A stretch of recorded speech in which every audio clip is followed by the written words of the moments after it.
Hello there. Tonight, we'll step into a realm where whispers carry ancient secrets and forgotten legends stir in the quiet corners of the world.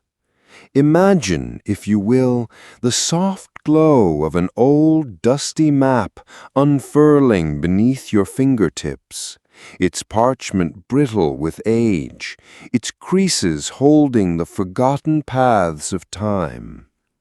Before you settle in comfortably, don't forget to like the video and subscribe to the channel. Leave a comment below with your location and what time it is where you are. You'll see just how many others are awake with you tonight. You're not alone in the dark. Now, dim the lights, climb into bed, pull the blanket up, release all tension, and let go of every thought. Just focus on tonight's journey. It began on a quiet afternoon, a gentle rain tapping a rhythm on the window pane as I browsed through a small, unassuming antique shop. The air inside was thick with the scent of aged wood and forgotten paper, a comforting aroma that always drew me in. My fingers drifted over various curiosities, faded photographs, chipped ceramic figures, and stacks of worn books, until they brushed against something remarkably soft yet brittle. It was a rolled-up scroll, tied with a thin, faded ribbon. Intrigued, I carefully unfurled it. What lay before me was not just any map. It was a cartographic enigma, a hand-drawn wonder that seemed to predate any standard geographical record. Its edges were frayed, a testament to countless hands that surely had touched it, yet its intricate details remained surprisingly clear. The land masses depicted were vaguely familiar, yet twisted into shapes I didn't quite recognize, as if seen through a dream. Rivers snaked like silver threads, mountains rose in jagged, stylized peaks, and forests sprawled in dense, dark green swirls. But it wasn't the geography that truly captivated me. It was the annotations. Tiny, delicate script, written in an ink so faded it was almost invisible, dotted the map. Some words were in a language I couldn't place, while others were merely symbols, a swirling vortex, a single stylized teardrop, a half-hidden eye. My heart quickened. This wasn't merely a decorative piece. It felt like a puzzle, a hidden message waiting to be deciphered. There was a sense of profound age to it, a feeling that it held stories the modern world had long forgotten.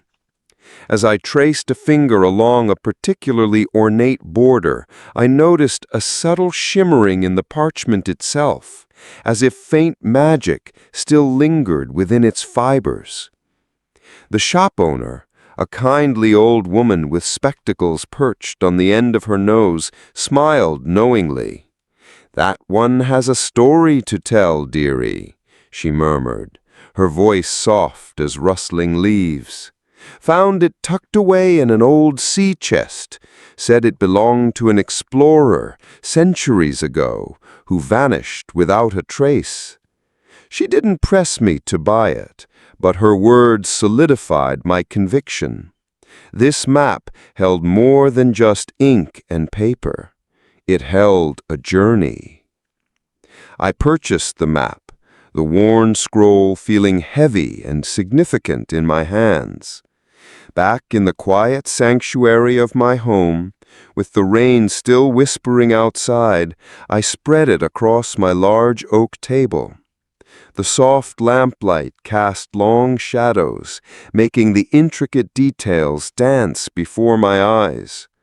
The more I looked, the more the small, stylized teardrop symbol seemed to draw my gaze. It was placed near a cluster of mountains marked the Whispering Peaks, a name that now seemed far less whimsical and far more literal. The teardrop was unlike anything else on the map. It wasn't just a simple drop. It had an internal luminescence, even in the drawing, as if it pulsed with a gentle light. It was an emerald green, a deep, rich hue that somehow stood out against the sepia tones of the parchment. This single symbol, so small and unassuming, felt like the key to unlocking the map's true purpose. It hinted at a legend, something precious and perhaps sorrowful, connected to the very heart of this forgotten land.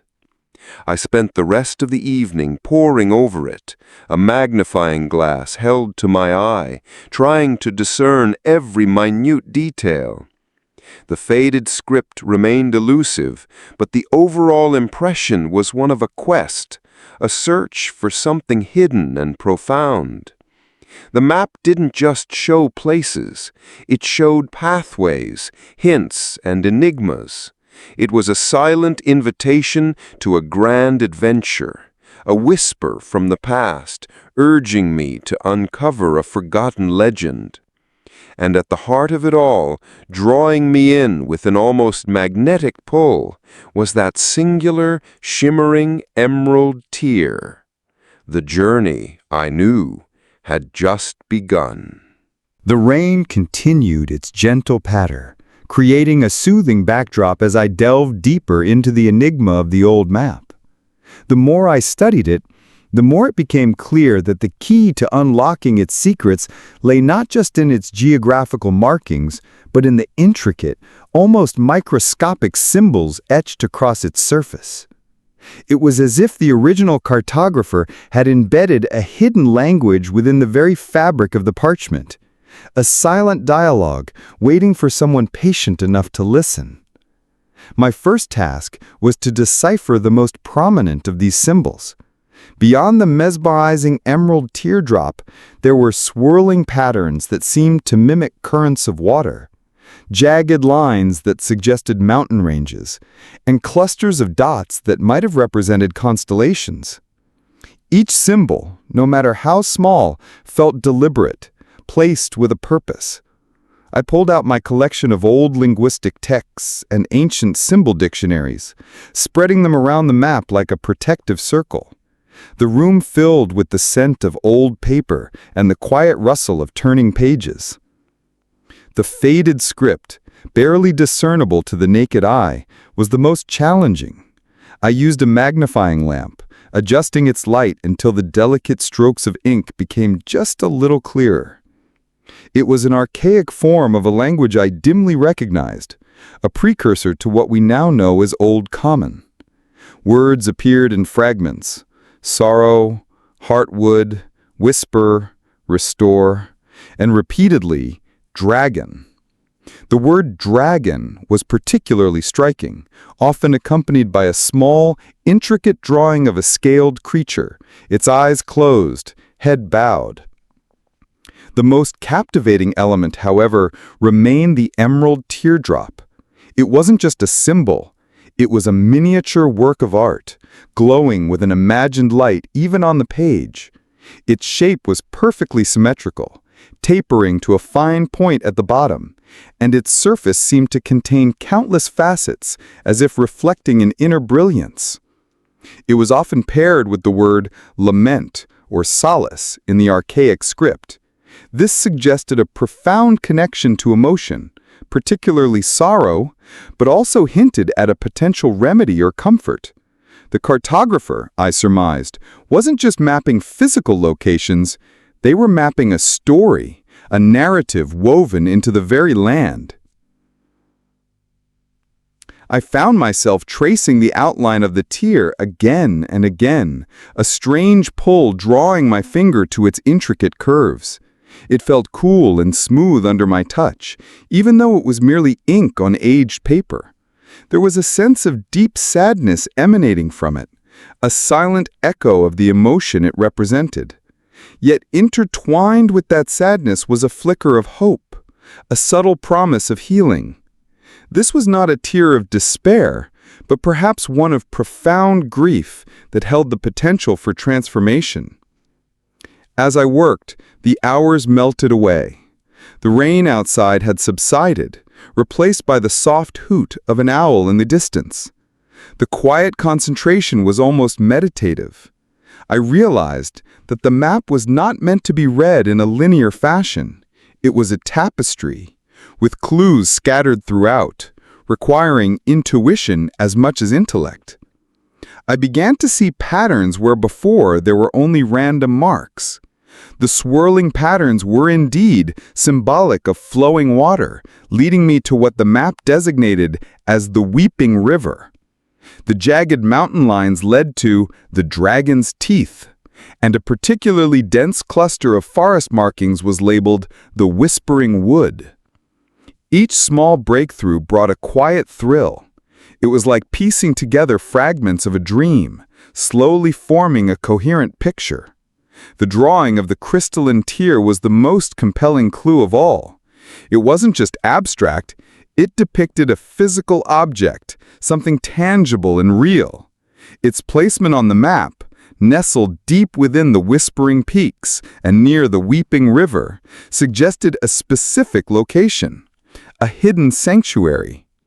The cartographer's enigma was slowly unraveling, revealing a path not just to a place, but to a forgotten history. I felt a growing sense of responsibility, as if this forgotten legend had chosen me to bring it back into the light.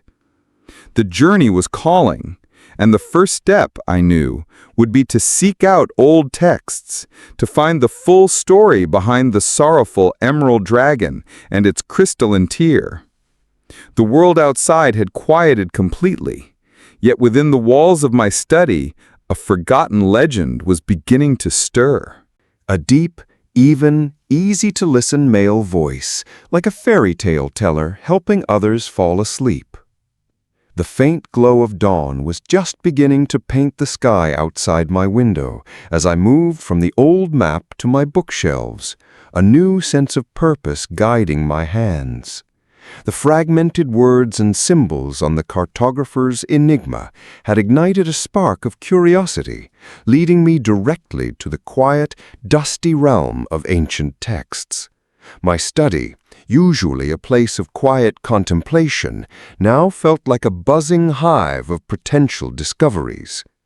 I had a small but carefully curated collection of historical and mythological books, many of them acquired from obscure bookshops and estate sales. I pulled down volumes on forgotten folklore, bestiaries of mythical creatures, and compendiums of regional legends. The air filled with the familiar, comforting scent of old paper and leather as I began my search. My focus was narrow: dragons, tears, and sorrowful legends. It was a niche topic, but one that appeared with surprising frequency across various cultures. Many dragons were depicted as symbols of power and destruction, but there were also tales of wise ancient dragons who held profound connections to the natural world and whose emotions could shape landscapes. It was within these quieter, more nuanced narratives that I hoped to find the thread connecting to the map's mysteries. I started with a large, leather-bound book simply titled Legends of the Old World. Its pages were brittle and yellowed, adorned with intricate, hand-drawn illustrations. I began to skim, my eyes dancing across the archaic script, searching for key words. Hours passed, marked only by the shifting light outside and the growing pile of open books around me. Then, tucked away in a chapter on rare elemental spirits, I found it. A short, almost poetic entry described a being known as the Emerald Heart Dragon. The text spoke of a magnificent creature, not of fire and fury, but of deep earth and life-giving waters. Its scales were said to shimmer with the hues of deepest forest green, and its eyes, when opened, were like pools of pure, unblemished emeralds. This dragon, unlike its more fearsome kin, was a guardian of ancient groves and hidden springs, a silent protector of the natural world's delicate balance. The legend continued, describing a time when a great blight had swept across the land, slowly suffocating the once vibrant forests and drying up the life-giving rivers. The Emerald Heart Dragon, witnessing the slow demise of its beloved domain, was overwhelmed with an unbearable sorrow. It poured all its energy, all its essence into trying to revive the land, but the blight was too strong. And then the critical piece. From the depths of its profound grief, as the last ancient tree withered and its waters turned to dust, a single, perfect tear fell from the Emerald Heart Dragon's eye. This tear, imbued with the dragon's boundless sorrow and its inherent life-giving magic, did not simply vanish. Instead, it crystallized, capturing the essence of the fallen forest and the dragon's undying hope for its restoration. My breath hitched. The description of the tear matched the drawing on the map with uncanny precision. A single, perfect emerald tear, crystalline and shimmering with an inner light. The legend spoke of its immense power, not as a destructive force, but as a source of restorative energy, a beacon of hope for renewal.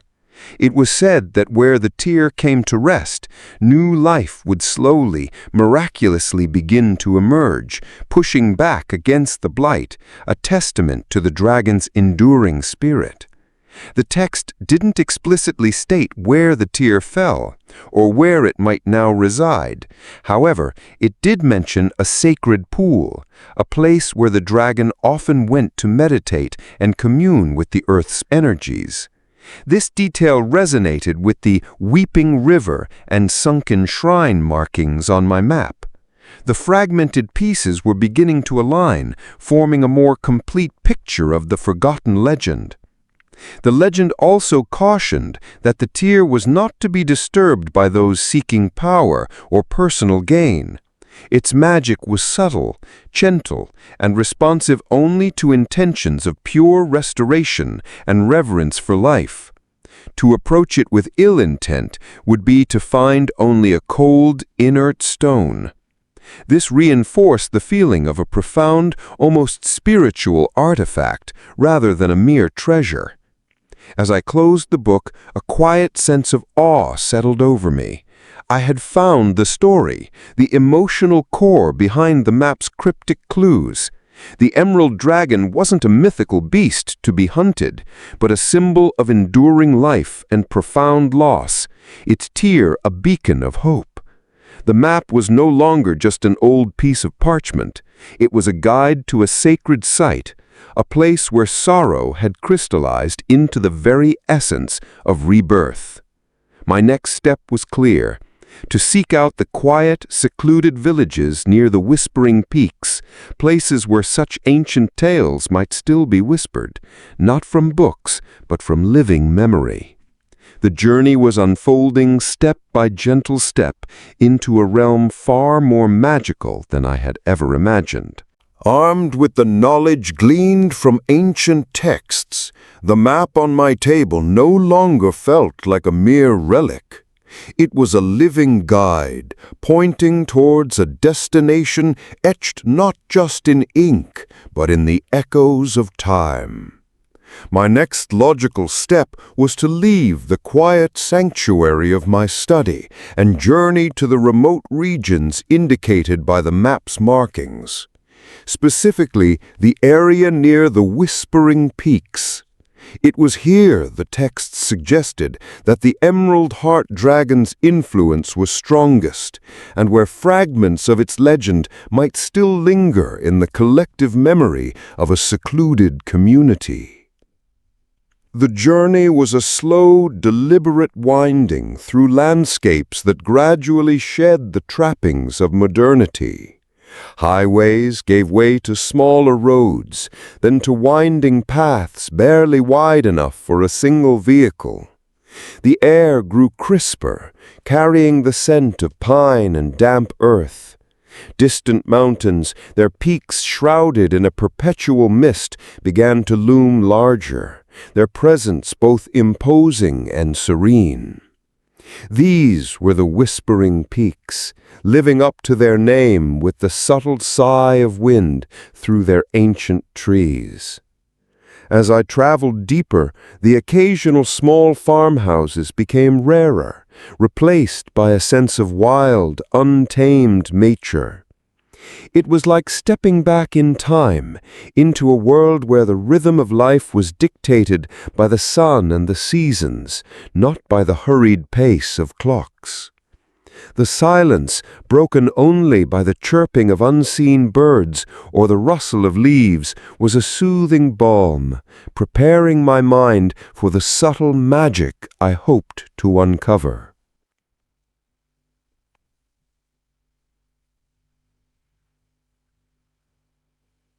Finally, after hours of travel, the road narrowed to a winding track barely visible amidst the encroaching foliage. And then, nestled in a hidden valley, appeared the village of Silent Stones. It wasn't marked on any modern map I owned, a testament to its isolation. Smoke curled lazily from a few scattered chimneys, and simple, sturdy houses built from rough-hewn timber and local stone clustered together, seemingly growing organically from the earth itself. There was an immediate sense of stillness about the place. It wasn't an unsettling silence, but rather a deep, respectful quiet, as if the village itself was holding its breath.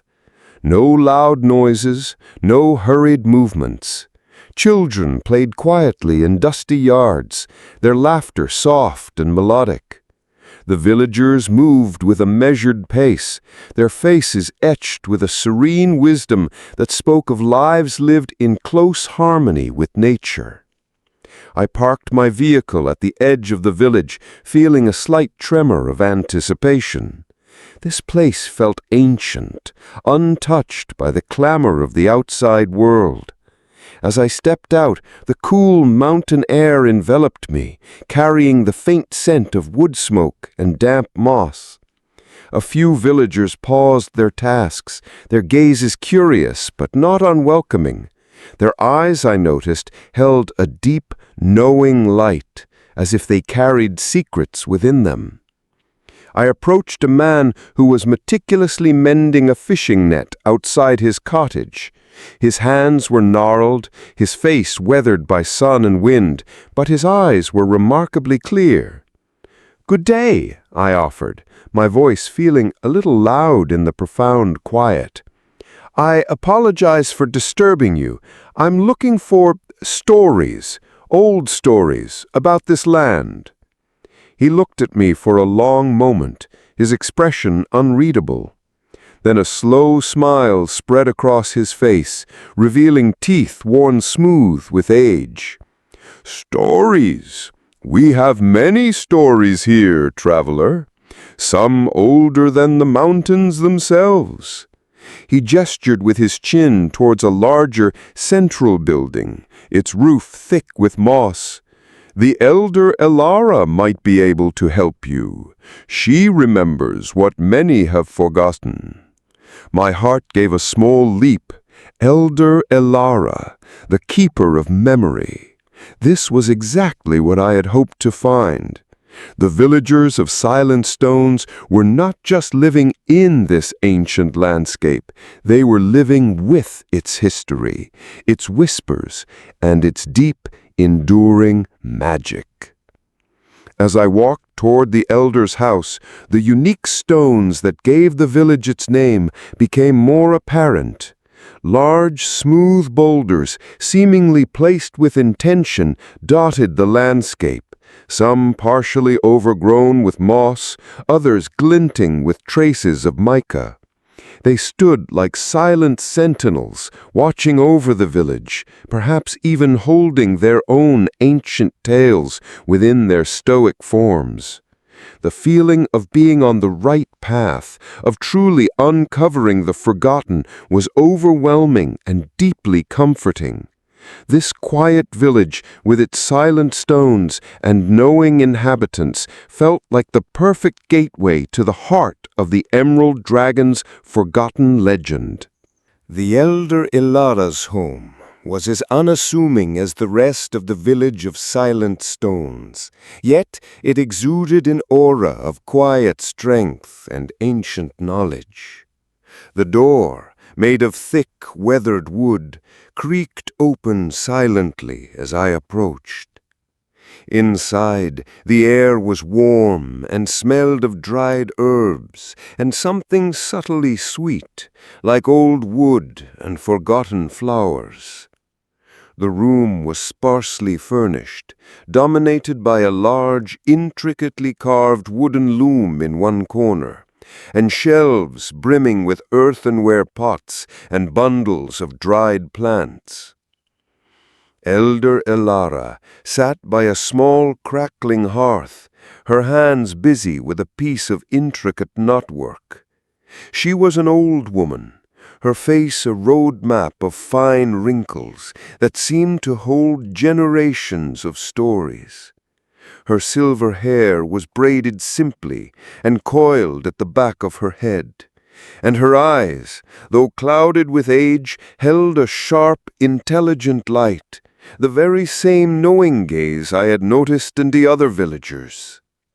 She looked up as I entered, her gaze direct and unblinking, as if she had been expecting me. "Welcome, traveler," she said, her voice surprisingly strong, yet soft, like the gentle rush of a mountain stream. The stones whispered of your coming. You seek stories, yes? Stories of the deep past, of what sleeps beneath the earth and flies on the wind. I nodded, feeling a quiet reverence in her presence. Yes, Elder Ilara, I found an old map, and it speaks of an emerald dragon and a tear, a legend I believe this village might remember. A faint smile touched her lips, a knowing curve that deepened the lines around her eyes. She set aside her knotwork, her movements slow and deliberate.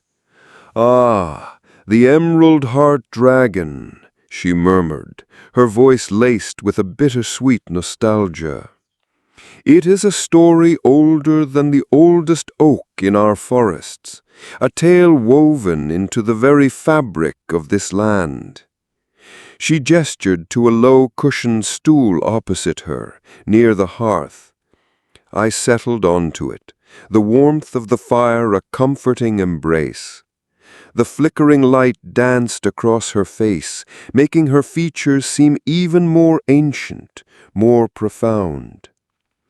"Many come seeking treasures of gold and jewels, but few seek the true treasures, the wisdom that comes from sorrow, the hope that springs from loss.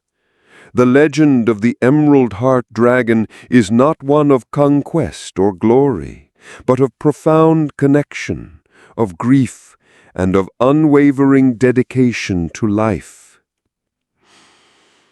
She began to speak, her voice weaving a spell in the quiet room. Her words were not rushed, but flowed with the slow, steady rhythm of the natural world. She spoke of the dragon as a benevolent guardian, not a monstrous beast. It was a creature of immense power, yes, but its power was rooted in empathy and a deep love for the flourishing of life. Its scales, they say, were not just green, but shimmered with every shade of the forest itself, from the pale green of spring shoots to the deep, almost black green of ancient pines. She spoke of the dragon's deep peace, the centuries it spent in quiet guardianship, its presence a constant, comforting hum throughout the land. But then her voice softened, growing heavier with a sorrow that transcended her own years. "Then came the slow rot," she said, almost a whisper. "A blight born of imbalance and greed from far-off lands began to creep into the heartwood. Slowly, insidiously, it drained the life from the trees, poisoned the streams, and silenced the joyous songs of the forest creatures. The emerald-heart dragon fought with all its might, breathing life into fading leaves, coaxing water from dry earth, but the blight was relentless, a darkness it could not truly touch, only witness." Elder Ilara paused, her eyes closed for a moment, as if reliving the ancient sorrow. "And in that moment of ultimate despair, as the last echo of life faded from its sacred grove, a single magnificent tear fell from its eye. It was not a tear of surrender, but of profound aching sorrow, imbued with all the dragon's love for what was lost, and its enduring hope for what might one day be restored." The elder's tale, even incomplete, resonated with the fragments I had uncovered in my books and on the map. It was a story of a protective heart, of devastating loss, and of a powerful, sorrowful tear that held within it the very essence of life and restoration. It was a tale whispered from living memory, not just recorded in faded ink, and its emotional weight was palpable in the quiet, firelit room. I felt closer than ever to the truth, drawn deeper into the forgotten legend by the gentle, knowing voice of Elder Ilara. Elder Ilara's voice, a soft, continuous stream, filled the small room, painting vivid images in my mind. The tale of the Emerald-Heart Dragon was no longer just an abstract legend, but a poignant saga brought to life by her gentle cadence and the flickering firelight. She delved deeper into the dragon's sorrow, describing not just the events, but the profound emotional landscape that led to the creation of the crystalline tear. The ancient heartwood was more than just a forest to the Emerald-Heart Dragon, she explained, her gaze distant, as if seeing the phantom trees.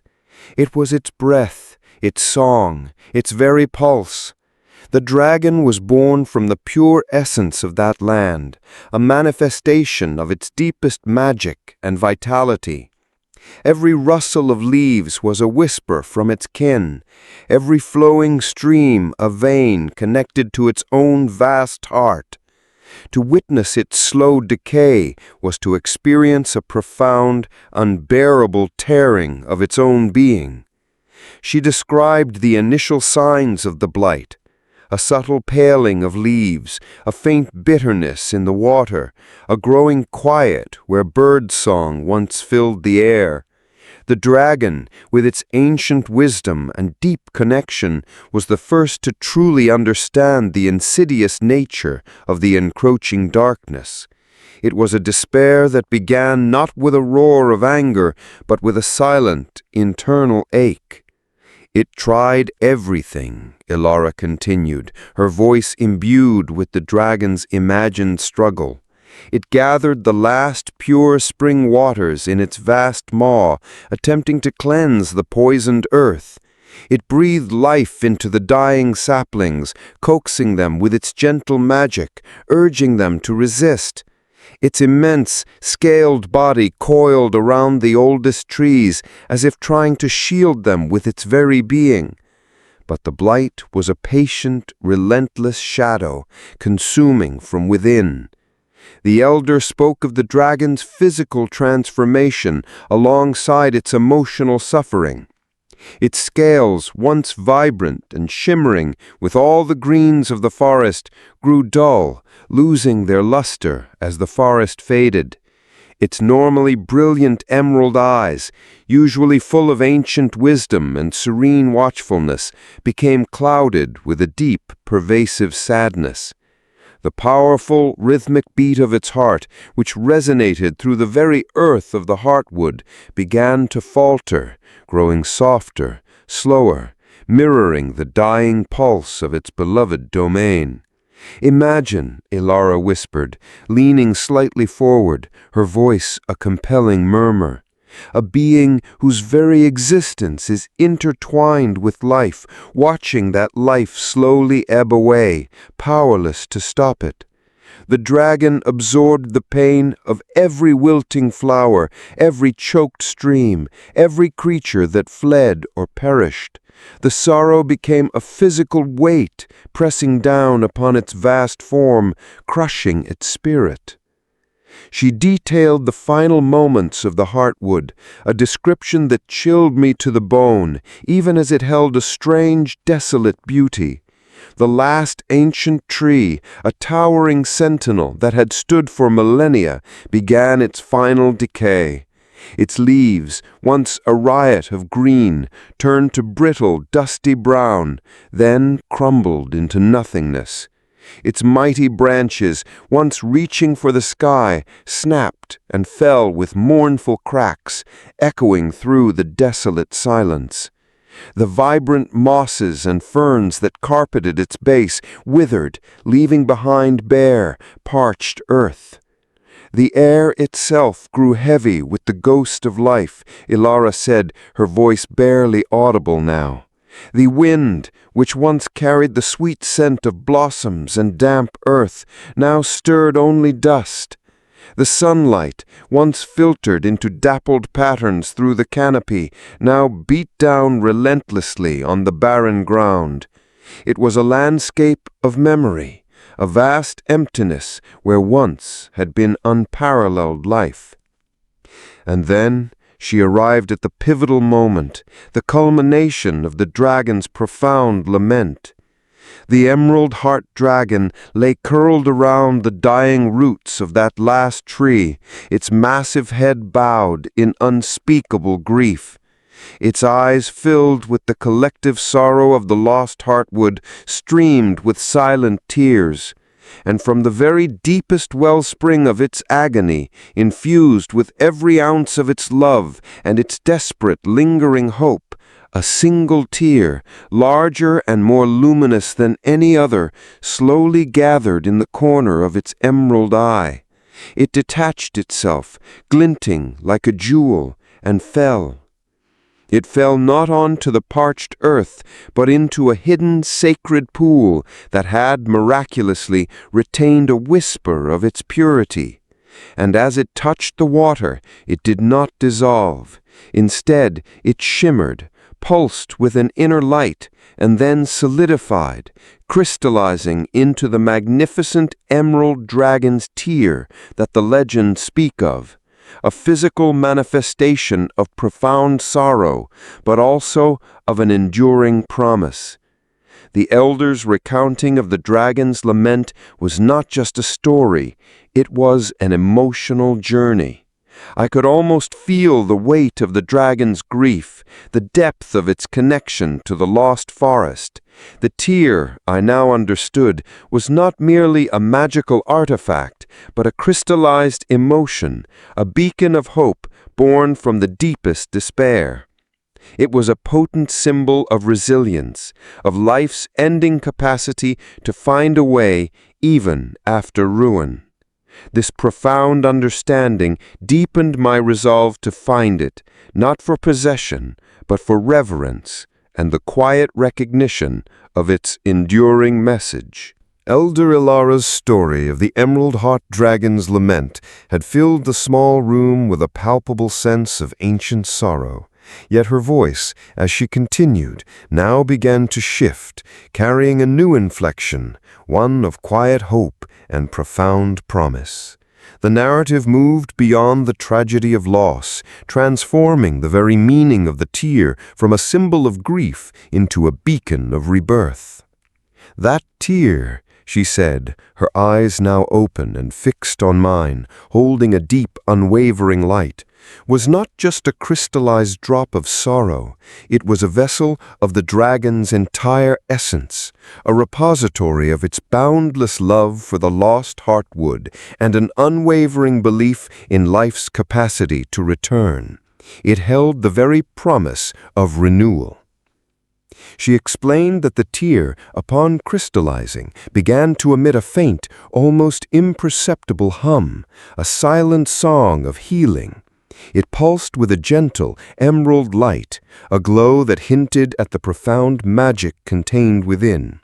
This was not the magic of fire or fury, but the subtle, persistent energy of growth, of quiet mending, of life finding a way even in the most desolate circumstances. The legend says, Ilara continued, her voice gaining a melodic quality, that wherever the emerald dragon's tear came to rest, a whisper of the heartwood's life would follow. It would slowly, imperceptibly begin to draw life back to the barren earth, not with a sudden burst of green, but with the quiet, persistent determination of a root pushing through stone or a single seed unfurling in the sun. She spoke of the tear's ability to imbue the surrounding environment with a subtle, nurturing energy. The parched earth around it would soften, regaining a faint trace of moisture. The air, once still and heavy with dust, would become lighter, carrying the promise of subtle breezes. The memory of the vibrant forest encoded within the tear would begin to stir the dormant energies of the land, coaxing them back to life. It is said, she recounted, that tiny, forgotten seeds, buried deep within the earth since the blight, would begin to stir in its presence.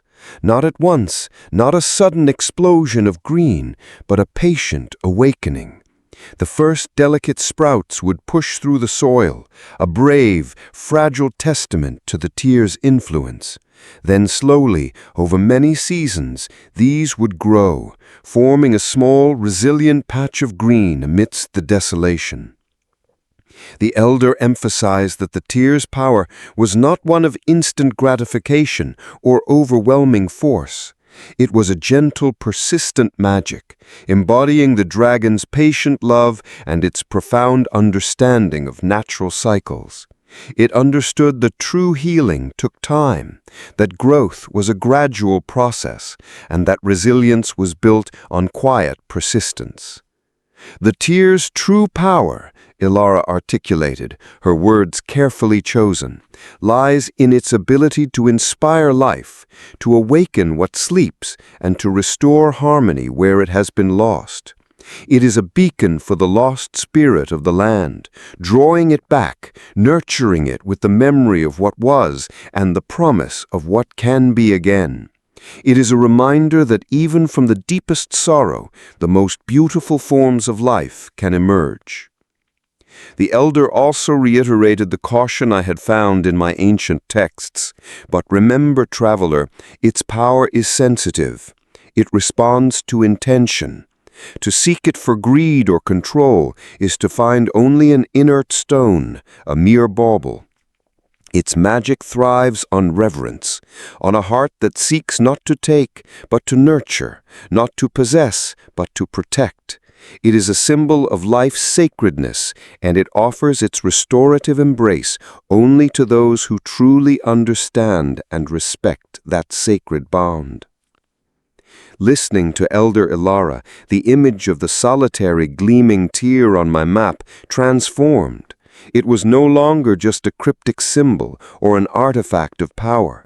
It was a living embodiment of the dragon's enduring spirit, a condensed droplet of hope that carried the potential for profound healing. The idea that such immense restorative power could stem from the deepest wellspring of grief was a powerful concept, one that resonated deeply within me. The elder's tale had clarified the tear's purpose.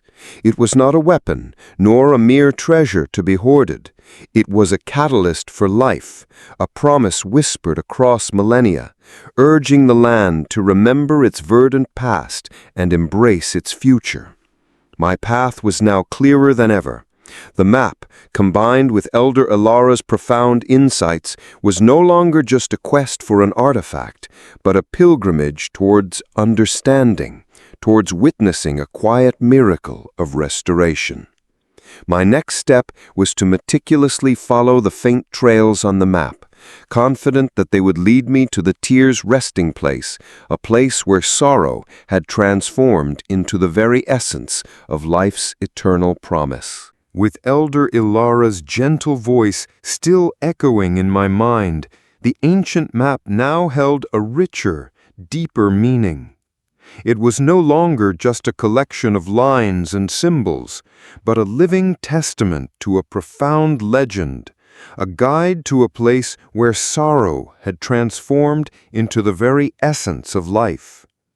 The fragments I had gathered, the map's markings, the old texts, and the elder's vivid narration intertwined seamlessly, pointing towards a specific, sacred location.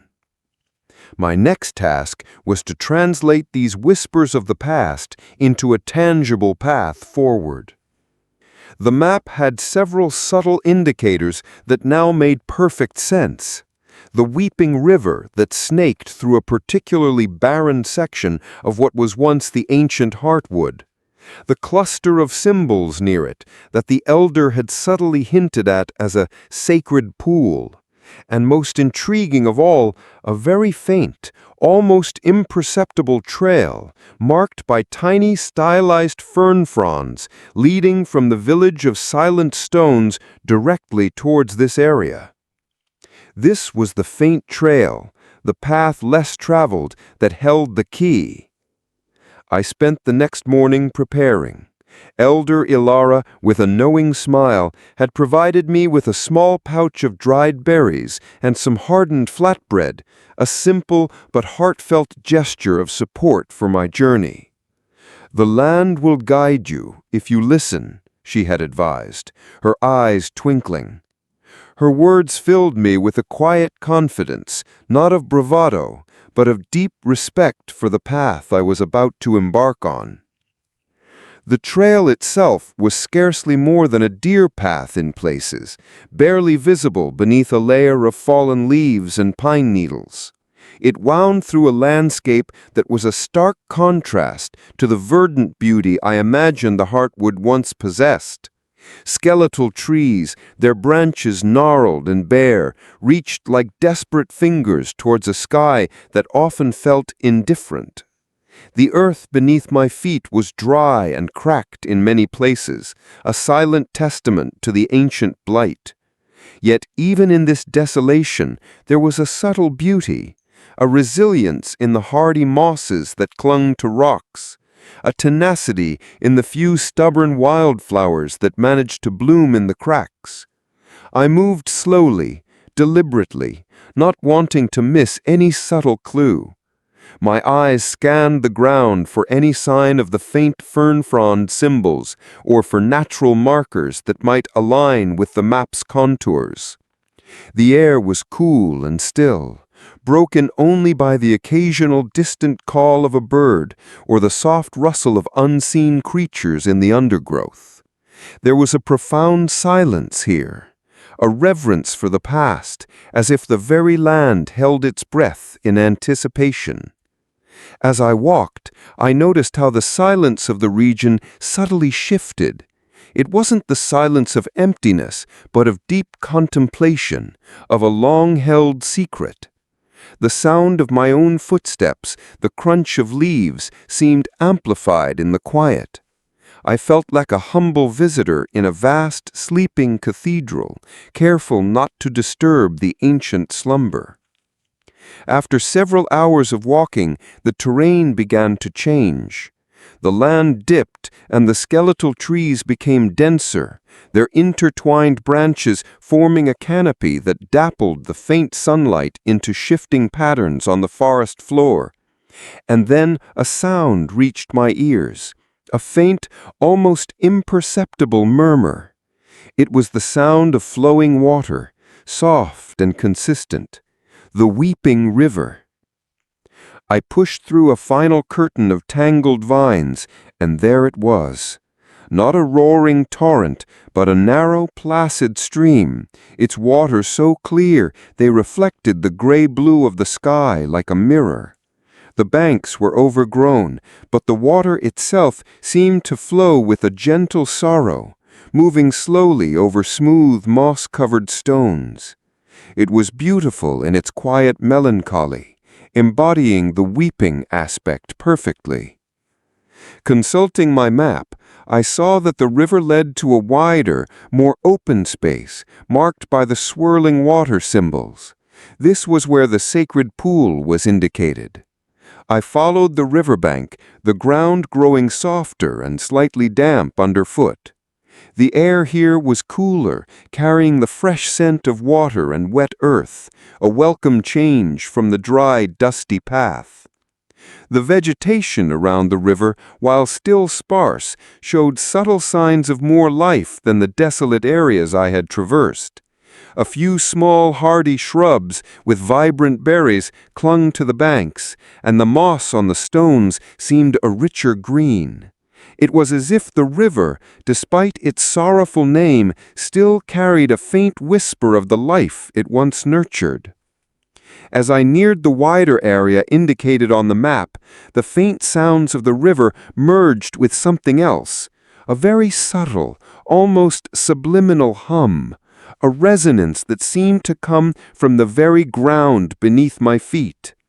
It was a sound that I could not pinpoint with my ears, but rather a vibration I felt deep within my bones. This was the place I knew. The trail had led me to the heart of the legend. The forgotten magic, slowly, gently, was revealing itself. A deep, even, easy-to-listen male voice, like a fairy tale teller, helping others fall asleep. The subtle hum I had felt beneath my feet grew stronger, though it remained just beyond the realm of audible sound, more a deep vibration resonating through the soles of my boots.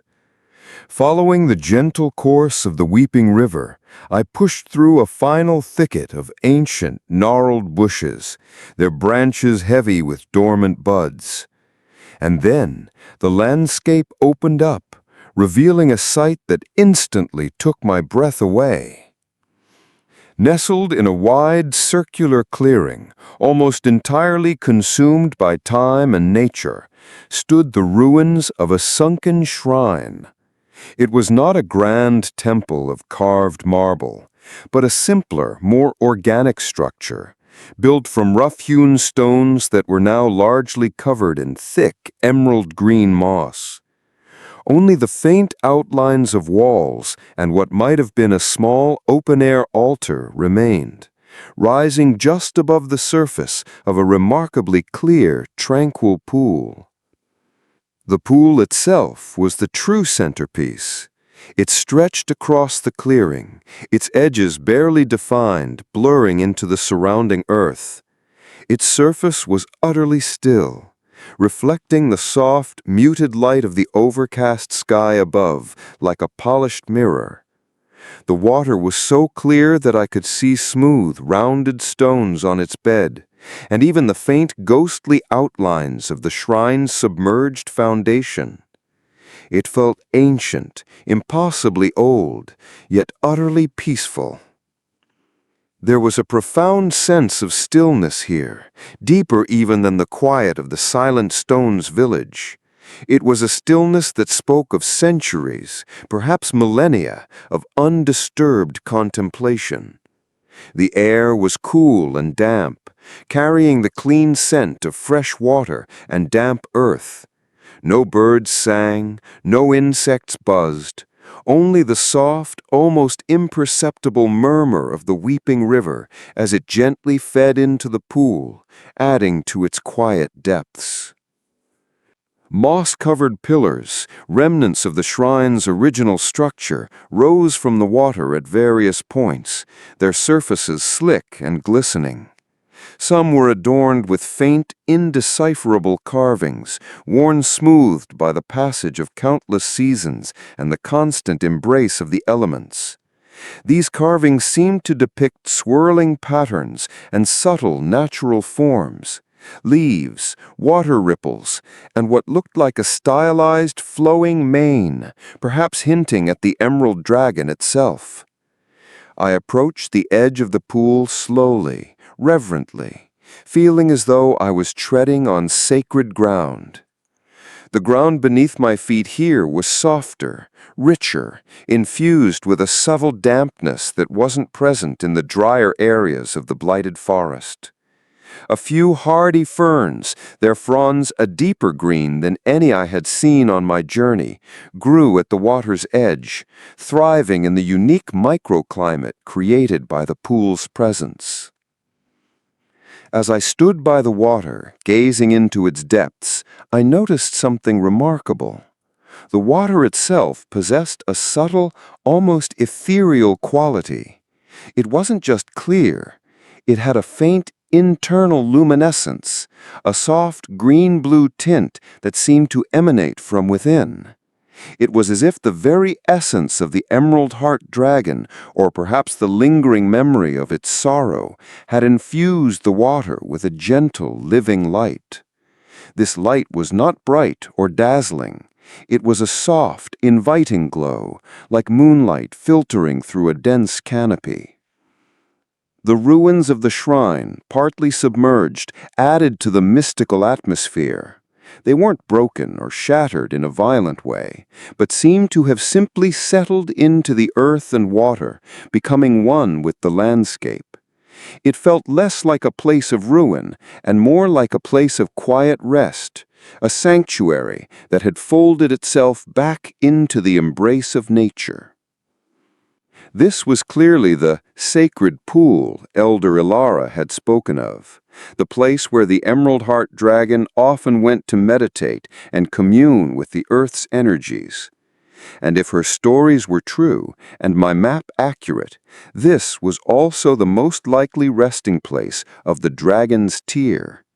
The stillness, the subtle glow of the water, the profound sense of ancient peace, everything pointed to this being the culmination of my long search. I knelt at the edge of the water, letting my fingers trail through the remarkably cool and silky liquid. It felt pure, invigorating, as if it held a hidden life force. A faint ripple spread from my touch, disturbing the perfect reflection for a moment, before the surface settled back into its serene stillness.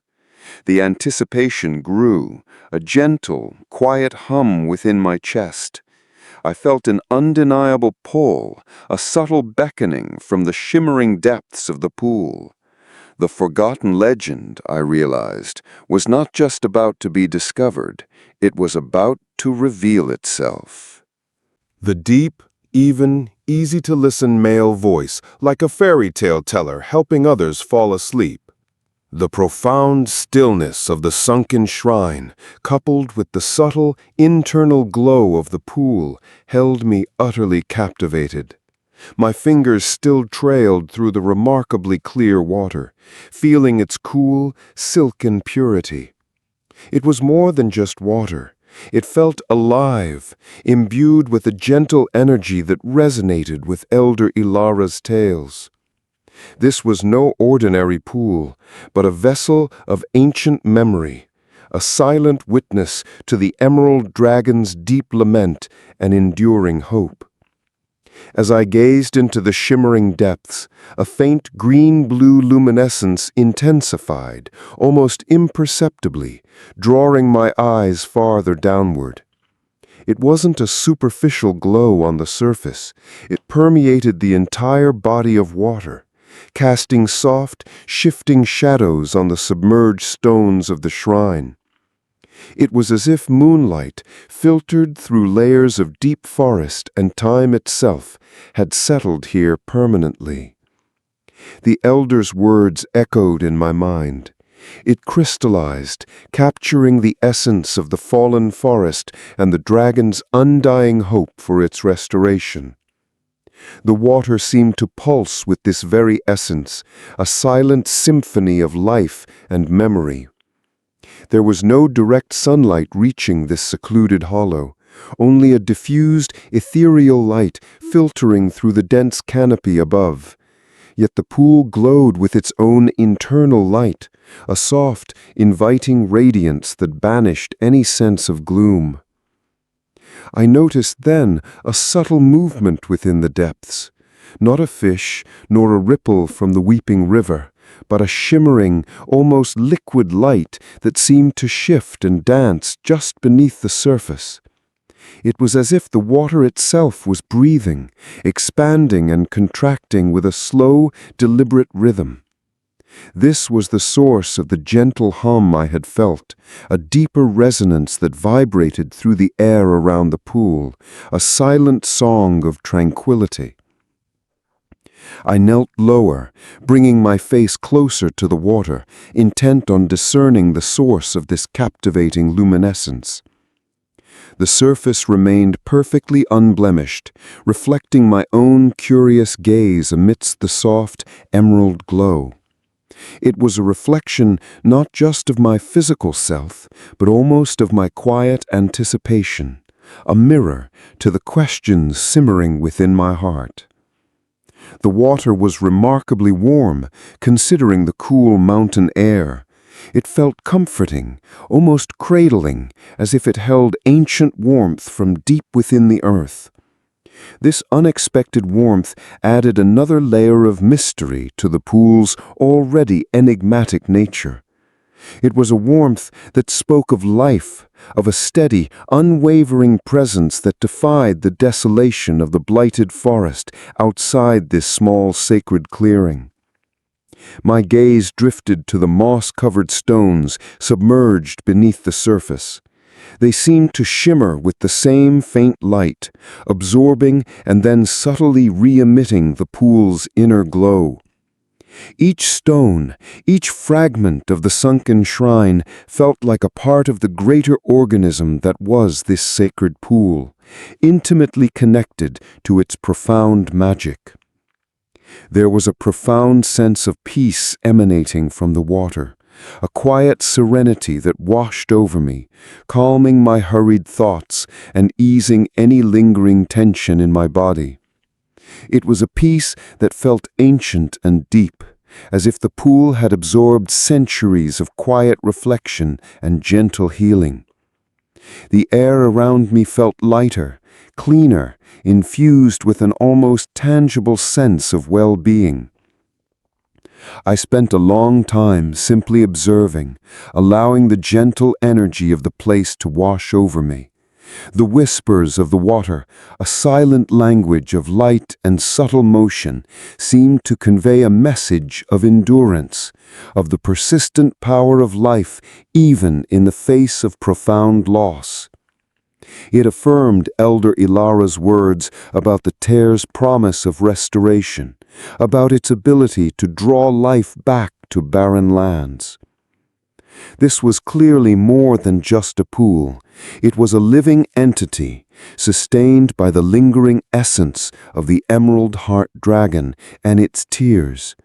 It felt like the heart of the heartwood, still beating softly, patiently, waiting for the full return of life. The subtle, shimmering light within the water was not just a visual spectacle. It was a silent invitation, a gentle beckoning to explore the depths of this ancient mystery. I knew with a quiet certainty that the tear, if it existed, was near, cradled somewhere within the profound embrace of this luminous, tranquil pool. My journey was about to reveal its innermost secret.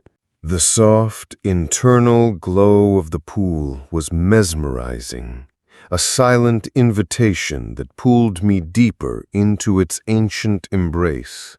As I knelt at its edge, gazing into the shimmering water, the faint luminescence intensified, and something extraordinary began to happen.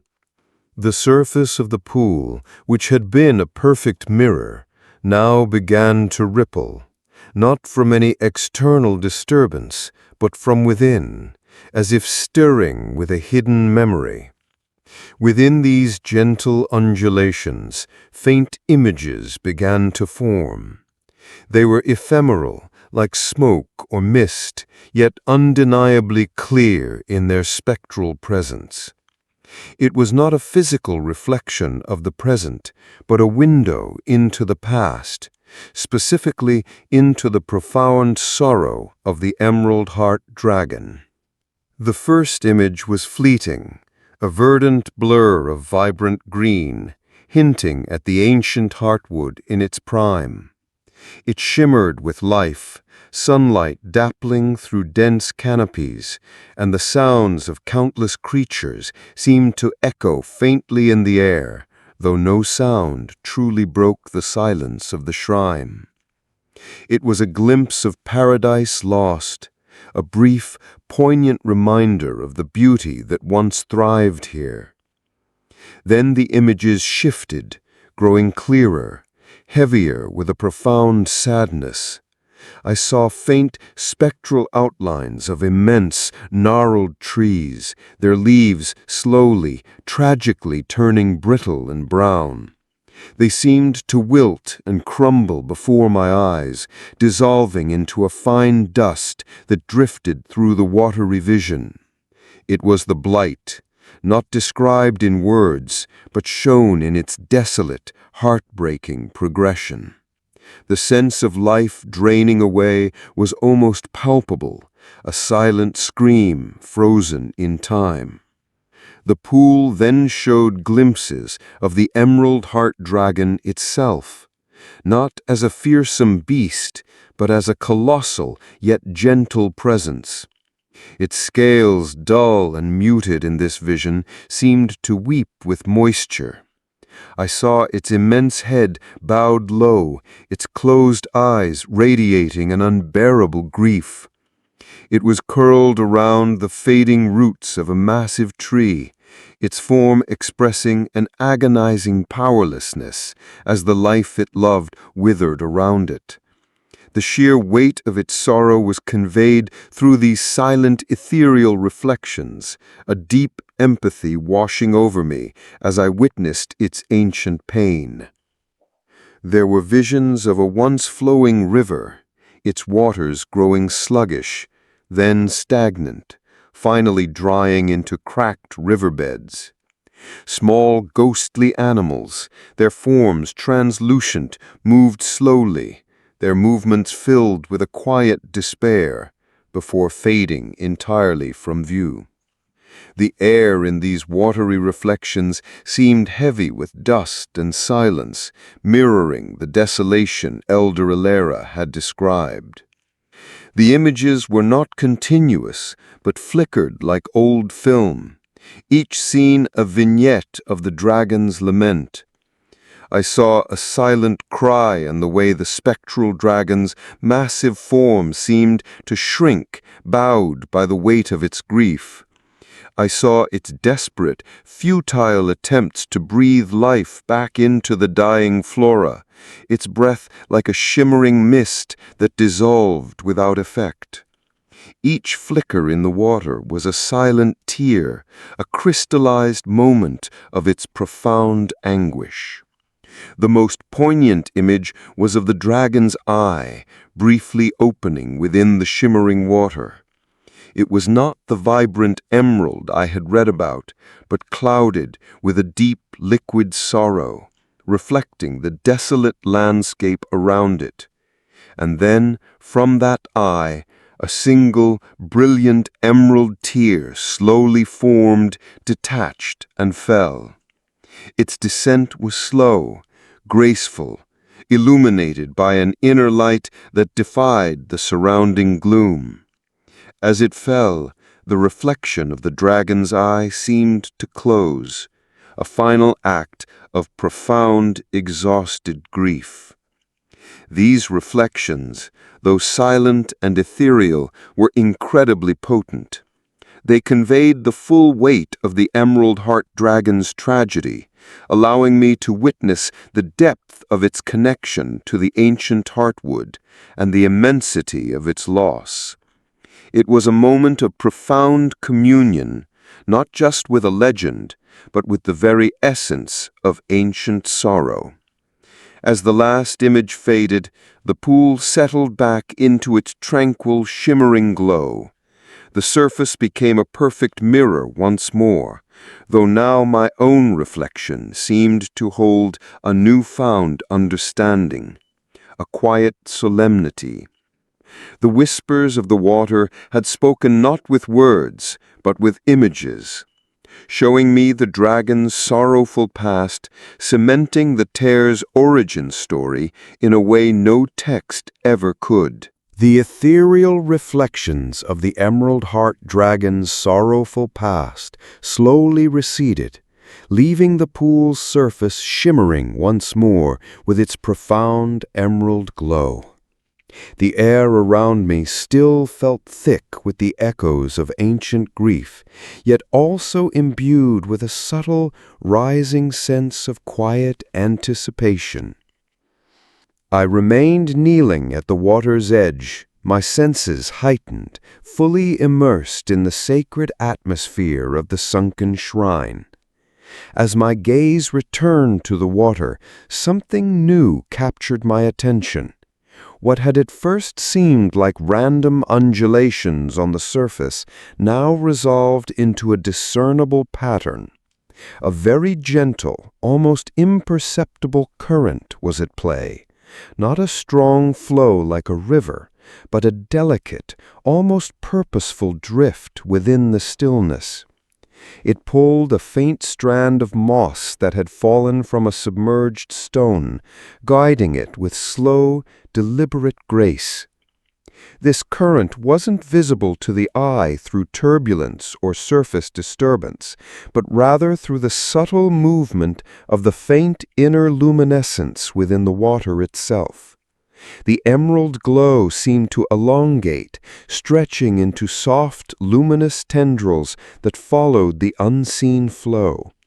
It was like watching slow-motion liquid light, patiently revealing a hidden path. My eyes followed these luminous currents as they converged, drawing my attention towards a specific point along the submerged wall of the shrine. Here, the water seemed to deepen slightly, and the faint green light intensified as if drawn into a hidden chamber. The current wasn't strong enough to feel with my hand, but its direction was undeniable, a subtle magnetic pull in the water's very essence. The structure of the sunken shrine was now clearer to me. What I had initially perceived as a solid, continuous wall was, upon closer inspection, a series of ancient, moss-covered stones that formed a roughly circular enclosure.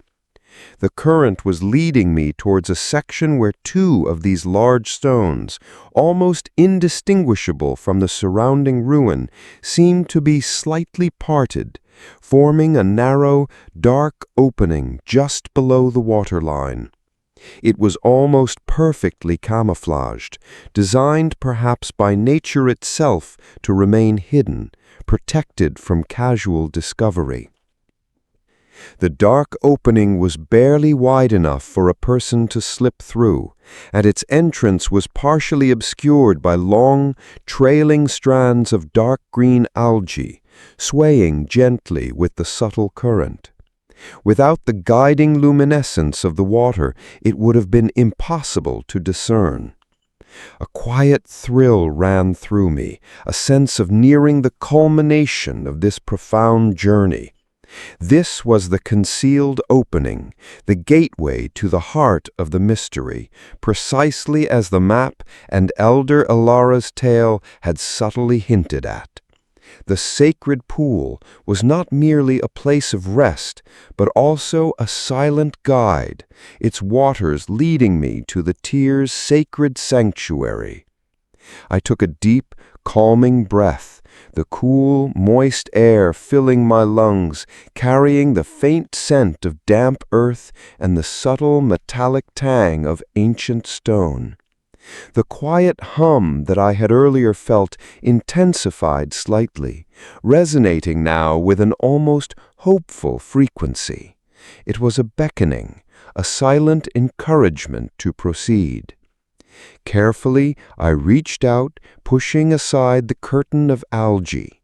The water at the entrance felt even warmer than the rest of the pool, a gentle heat that seemed to radiate from within the hidden passage.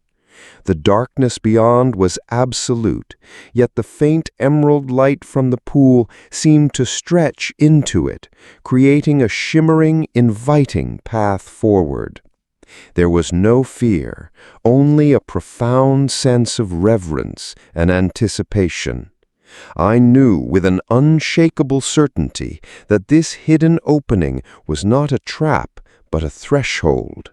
It was the pathway to the Emerald Dragon's Tear, a journey not of physical challenge, but of quiet discovery and profound spiritual connection.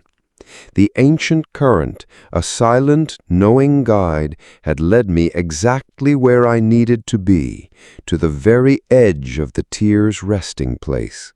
The whispers of the water had brought me to the precipice of discovery. With a deep, even, easy-to-listen male voice, like a fairy tale teller helping others fall asleep. With a deep, steadying breath, I slid into the cool, embracing water of the sunken shrine, carefully maneuvering towards the narrow, concealed opening. The subtle current that had guided me now felt like a gentle hand urging me forward. The water inside the passage was surprisingly warm, a comforting contrast to the air, and its inner luminescence intensified, casting a soft emerald glow that pushed back against the absolute darkness beyond the entrance. The passage was narrow, requiring me to turn sideways and move slowly, my hands gently brushing against the smooth, damp stone walls. The rock felt ancient, worn silky by eons of water flow. There was a faint, earthy scent, mingled with the clean, mineral tang of underground water. It was a journey into the very heart of the earth, a passage into a place untouched by the outside world for countless ages. As I ventured deeper, the sounds of the outside world faded completely, replaced by the soft rhythmic lapping of the water against the stone and the gentle hum I had felt earlier, now more pronounced, vibrating through my very bones. This hum was melodic, a deep, resonant tone that seemed to emanate from the very crystals forming the cavern walls. It was a sound that soothed rather than startled, a lullaby of ancient energy. Then, gradually, the passage began to widen.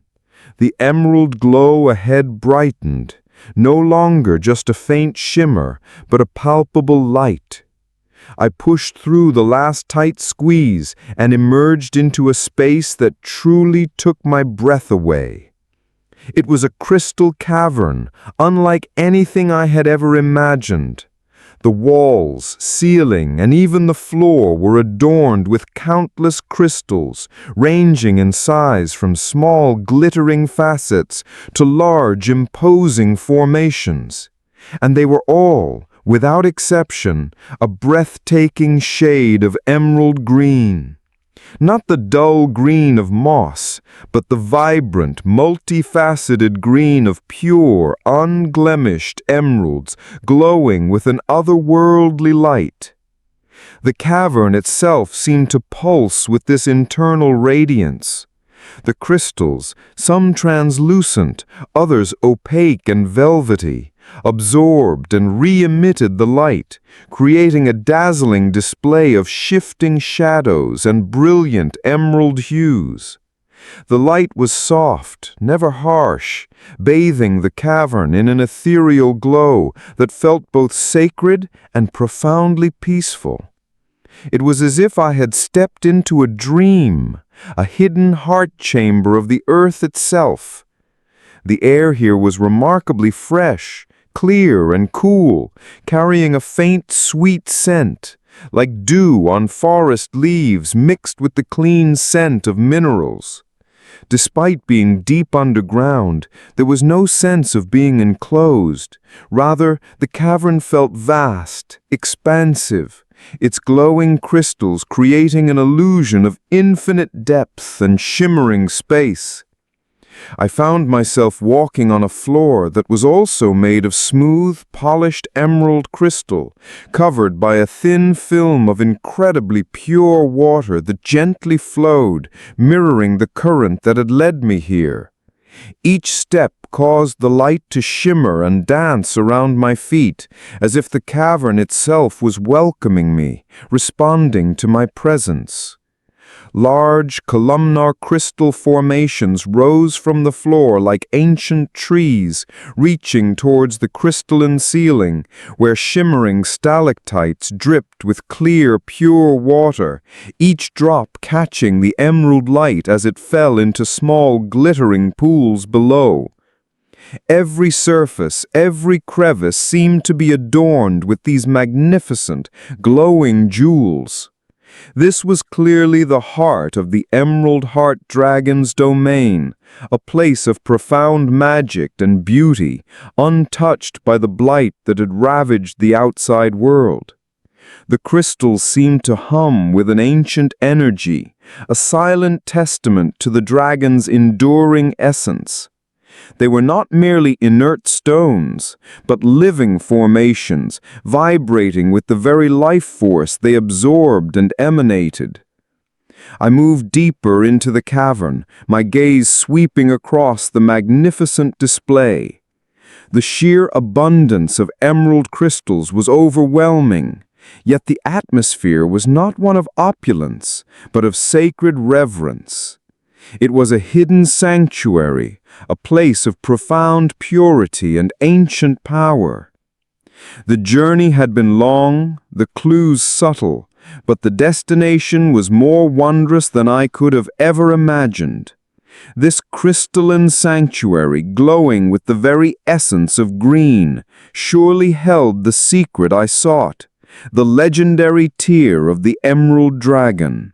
My anticipation hummed in harmony with the cavern's silent song. The crystal cavern was a symphony of emerald light, each facet and formation glowing with an inner radiance that defied the deep earth around it. I moved slowly, reverently, deeper into its heart, the soft hum of the crystals a gentle guide. The air, crisp and pure, filled my lungs with a sense of profound calm, as if every breath was cleansing.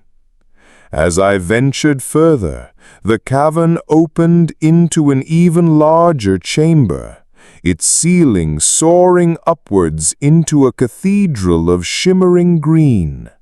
The light here was more intense, yet still soft, illuminating every detail with an ethereal glow.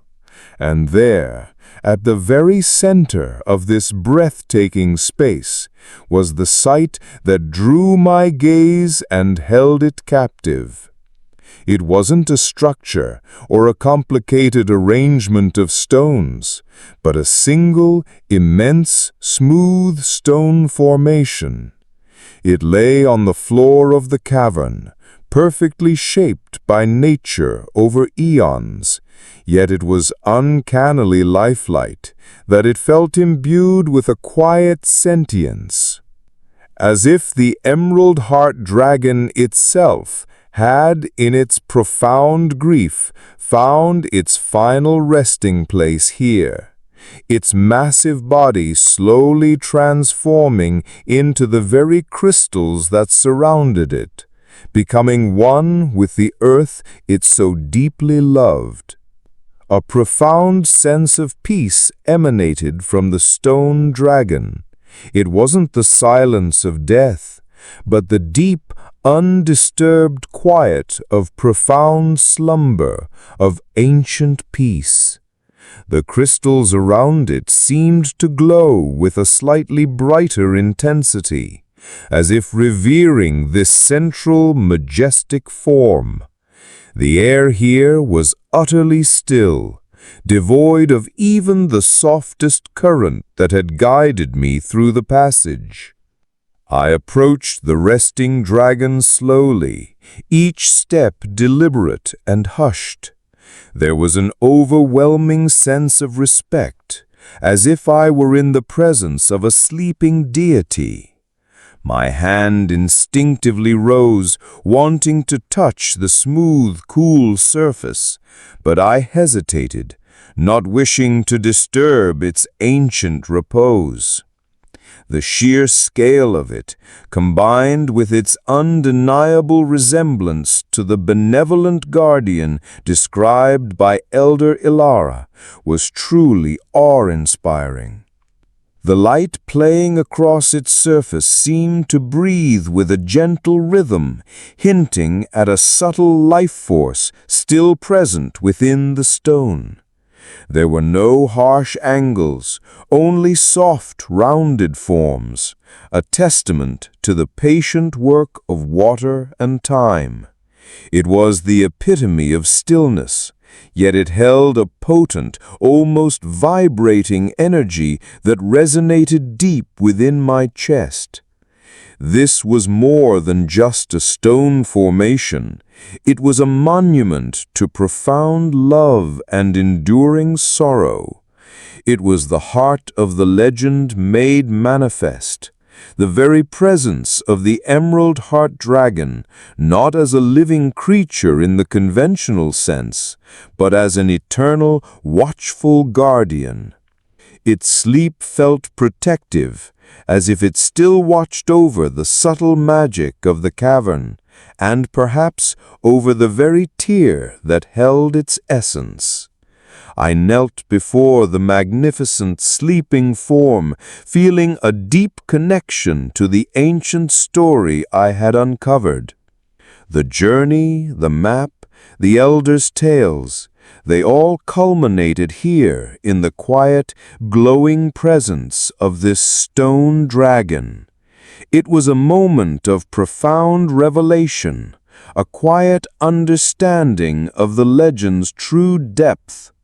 My gaze then drifted slightly, searching for what must surely be near, the focal point of all this ancient magic, the very tear itself. The atmosphere of sacred stillness felt charged with anticipation, a silent testament to the object that must surely complete this sacred tableau. The presence of the sleeping stone dragon filled the crystalline cavern with an almost palpable sense of ancient peace and profound significance. My eyes, having adjusted to the soft emerald light, now searched the immediate vicinity of this majestic form. My heart beat with a quiet anticipation, knowing that the culmination of this long journey was finally at hand. And there it was. Before the gently bowed head of the massive stone dragon, slightly elevated from the smooth crystalline floor, stood a small naturally formed pedestal. It wasn't crafted, but appeared to be an integral part of the cavern's crystalline foundation, a shimmering emerald-green outcropping that rose just enough to present its precious burden with reverence. The pedestal itself was a marvel of natural artistry.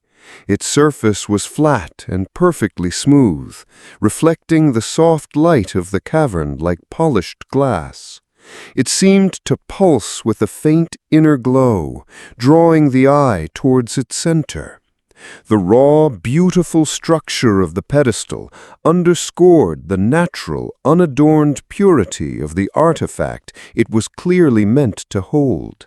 There were no elaborate carvings, no signs of human intervention, only the exquisite work of eons of geological formation, creating a space of undeniable sacredness. The air around the pedestal felt different, too, thicker, almost humming with a concentrated energy that was both gentle and immensely powerful.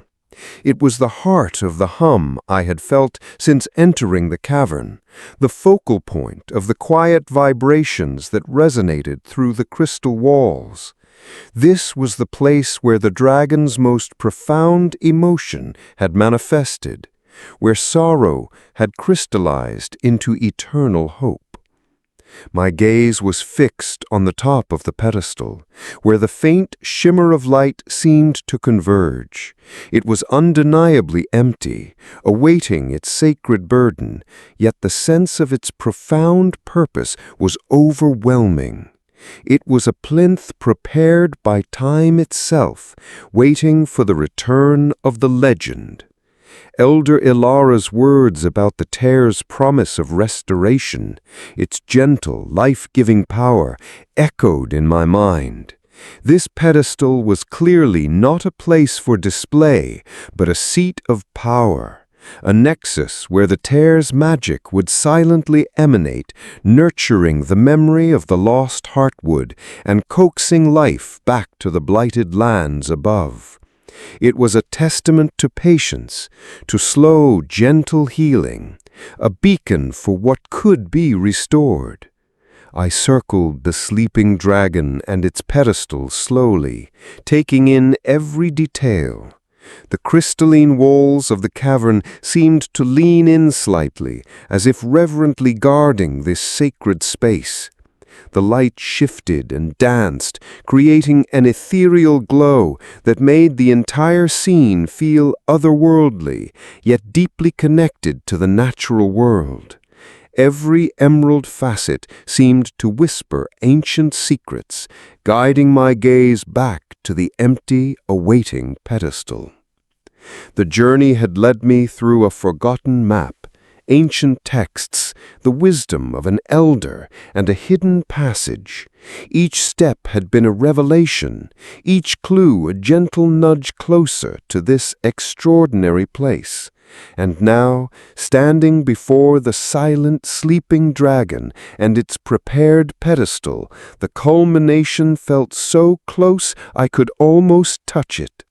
The sense of anticipation was almost unbearable, yet it was a calm, serene feeling, devoid of urgency or greed. This was not a treasure hunt, but a pilgrimage, a quiet unveiling of a profound truth. My gaze settled back on the shimmering surface of the pedestal, understanding that the tear could only be near. It had to be here, completing this ancient tableau, ready to reveal itself in this sanctuary prepared for its eternal rest and silent work.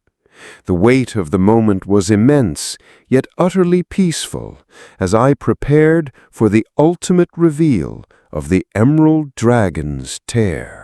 The silence of the crystal cavern, broken only by the gentle hum of the emerald formations, intensified the moment. My gaze was fixed on the shimmering, empty pedestal before the sleeping stone dragon. Every instinct told me the tear was here, its presence a powerful, unseen force, almost a whisper in the air itself. And then, with a subtle shift in the ambient light, it revealed itself. It was not a grand, dramatic appearance, but a gentle, almost shy unveiling. Nestled at the very center of the natural pedestal, as if it had always been there, was a single, magnificent, emerald-like tear. It wasn't large, perhaps the size of a pigeon's egg, but its impact was immense. Its form was perfectly sculpted, tapering elegantly to a delicate point, mimicking the shape of a falling teardrop. What truly captivated me was its color, a profound, deep emerald green that seemed to absorb and emit light simultaneously. It was far richer than any gem I had ever seen, holding within it the very essence of ancient forests and life-giving springs. The tear wasn't merely reflecting the cavern's light. It possessed an intense internal luminescence that pulsed with a gentle, rhythmic glow. This was the source of the intensified shimmering I had noticed on the pedestal, the concentrated heart of the cavern's pervasive hum.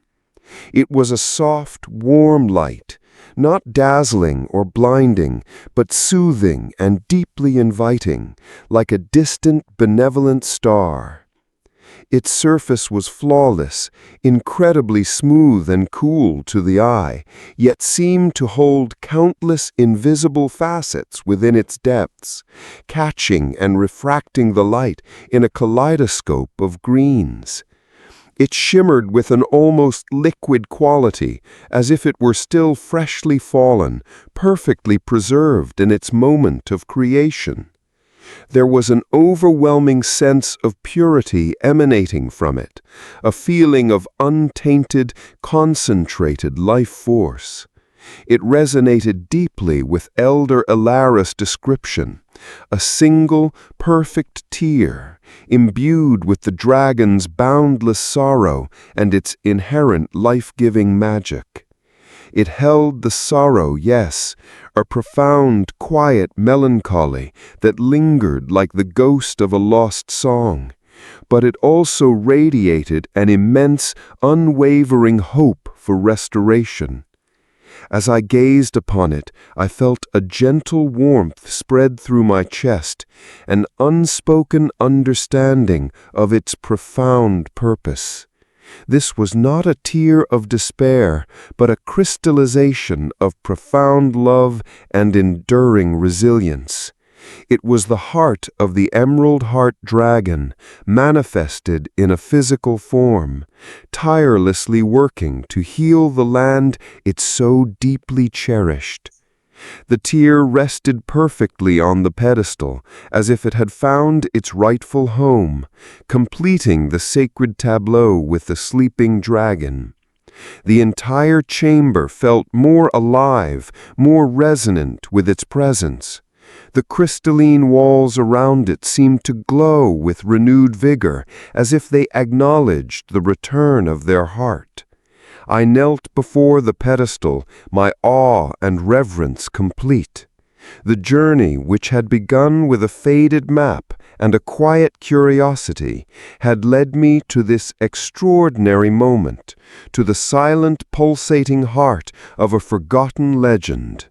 The emerald dragon's tear was not just a myth, it was real, a tangible embodiment of hope born from sorrow, tirelessly working its quiet magic in the depths of the earth. Its silent glow filled the cavern, a beacon of life's enduring promise, waiting to be acknowledged. The sight of the emerald dragon's tear, nestled so perfectly on its crystalline pedestal, filled the cavern with a profound, almost sacred silence. Its gentle internal glow pulsed softly, illuminating the magnificent space and casting a mesmerizing dance of emerald light across the walls. My initial awe slowly transformed into a deep sense of reverence, an understanding of the immense, subtle power contained within this small, radiant object. I extended my hand slowly, with utmost care, not out of a desire to possess or to take, but simply to acknowledge, to connect with the ancient energy it exuded. My fingertips, calloused from my journey, gently brushed against the smooth, cool surface of the tear. The moment our skins met, a sensation unlike anything I had ever experienced washed over me. It wasn't a shock or a jolt, but a profound wave of serenity that started at my fingertips and spread rapidly throughout my entire being. It was as if every tense muscle, every hurried thought, every lingering worry simply dissolved into nothingness. A deep, quiet peace settled over me, encompassing both mind and body. Along with the serenity came an outpouring of ancient wisdom, not in words or images, but as a direct, intuitive understanding. I felt the dragon's immense sorrow, the full weight of its grief for the lost heartwood, but intertwined with it was an even more powerful current of unwavering love and unyielding hope. It was a testament to resilience, a silent narrative of life's capacity to endure, to heal, and to return even after the most devastating loss. I felt the connection to the earth, the deep, nourishing pulse of the planet's life force. The tear seemed to hum with this connection, drawing energy from the very depths of the cavern and gently radiating it outwards. It was a subtle, constant flow, a quiet song of revitalization that touched every part of the crystalline sanctuary. There was no sense of being overwhelmed by this power. Rather, it felt like a gentle embrace, a profound comfort. It was as if the tear was sharing its ancient patience, its deep understanding that healing was not an instantaneous event, but a slow, gradual process, like the gentle unfurling of a new leaf or the quiet steadying of a flowing stream. My breathing deepened, becoming slower, more rhythmic, in harmony with the gentle pulse of the tear's light. I felt an undeniable connection to the forgotten forest, to the ancient guardian dragon, and to the very essence of life and restoration. It was a humbling experience, a reminder of the vast, intricate tapestry of nature and the profound magic that often lies hidden, waiting patiently to be rediscovered. The air around the tear seemed to shimmer with an almost liquid quality, vibrating with the silent energy it released. It was a vibrant, life-affirming presence in the heart of the deep earth, a beacon of hope against the memory of blight. This was the restorative power Elder Ilara had described, not a force to be wielded, but an essence to be reverenced, a gentle influence that simply was. I lingered there, my hand still resting gently on the tear, allowing the serene energy to flow through me. It was a moment out of time, a profound connection to an ancient world. The tear was not just an artifact, it was a living embodiment of the dragon's spirit, a continuous act of healing. My presence here felt like a quiet blessing, a humble acknowledgement of its enduring purpose. The profound peace it offered was a silent reassurance, a promise that life, in its quiet, persistent way, would always find a way to return. The profound serenity that flowed from the emerald dragon's tear was an overwhelming yet gentle sensation. My fingers remained resting lightly on its cool, smooth surface, allowing its ancient energy to suffuse my entire being. It was a silent, powerful connection, weaving me into the tapestry of the legend itself. As I absorbed its peaceful essence, something subtle yet remarkable began to occur, extending beyond the immediate confines of the crystal cavern. I became acutely aware of a gentle, pulsating energy emanating from the tear. It wasn't a visible light pulse, but a rhythmic wave of subtle vibration, expanding outwards from the pedestal like ripples in a pond. This energy, infused with the tear's restorative promise, seemed to pass through the very rock of the cavern, flowing upwards toward the earth above.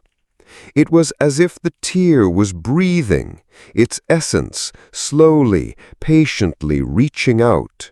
I felt its purpose, its unwavering dedication to healing the land it so deeply cherished. This wasn't a sudden, dramatic, magical burst, but a persistent, gentle exhalation of life, a slow and deliberate mending. My senses, heightened by the tear's presence, extended beyond the cavern walls. I could almost perceive the journey of this gentle energy as it moved through the deep earth, weaving through ancient root systems, permeating the parched soil of the blighted forest above. It was a silent conversation between the tear and the land, a profound act of restorative will. I imagined the energy reaching the skeletal trees, not forcing them into sudden bloom, but gently stirring the dormant life within their desiccated forms. It wasn't about instant miracles, but about rekindling the spark, reminding the land of its inherent vitality. The air around me in the cavern felt increasingly fresh, infused with a subtle, earthy scent like that of damp, healthy soil after a long rain. It was a scent that hinted at the profound work being done far above. Elder Ilara's words about the tear's subtle influence echoed in my mind. It would slowly, imperceptibly begin to draw life back to the barren earth. This was what I was witnessing, feeling, experiencing. The tear was a quiet catalyst, a beacon coaxing the very spirit of the lost forest to reawaken. I could almost sense the faint memory of water beginning to accumulate in the dry riverbeds, the subtle softening of cracked earth, the stirring of forgotten seeds buried deep beneath the surface. It was a process of slow, deliberate regeneration, a testament to the tear's gentle power and infinite patience. The energy that pulsed from the tear felt like a deep, comforting hum, a lullaby for the wounded earth. It was profoundly grounding, connecting me not just to the legend, but to the very heartbeat of the planet.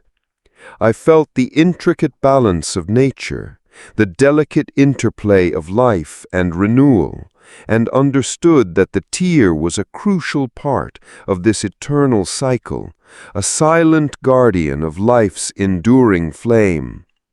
My time with the tear felt timeless. There was no sense of external pressure, no desire to move or to rush. I was simply present, a silent witness to a profound act of healing. The subtle outward ripples of energy continued, a testament to the tear's constant work, its unceasing dedication to restoration. It was an inspiring display of quiet resilience, a silent promise being whispered into the vast, ancient network of the earth. The very air around the sleeping dragon felt lighter, imbued with this spreading vitality, a testament to the return of the forest's gentle embrace. The quiet hum of the emerald dragon's tear continued its gentle outward pulsation, a silent song of healing resonating through the ancient cavern and into the earth above. My connection to its serene energy deepened, allowing me to perceive, or perhaps simply feel, the profound changes occurring in the world beyond this hidden sanctuary.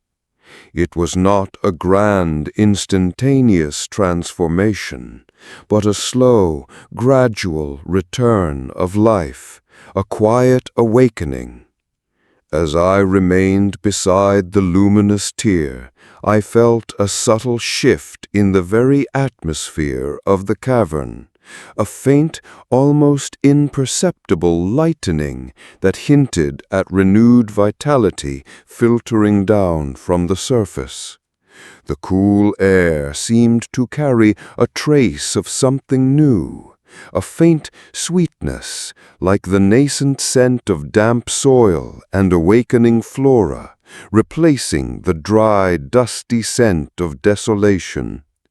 I closed my eyes for a moment, letting my senses expand, trying to grasp the subtle manifestations of the tear's work. I imagined the parched earth above slowly, miraculously regaining its subtle moisture, becoming less brittle, more receptive, the crackled surfaces softening, preparing to embrace the tender push of new growth. Visions, not as clear as the dragon's past, but more like intuitive flashes, filled my mind. I saw the very faintest green blush appearing on the gnarled branches of the skeletal trees, not yet leaves, but a promise of chlorophyll stirring within dormant cells. It was the memory of spring returning, a subtle breath of life exhaled onto a wounded landscape.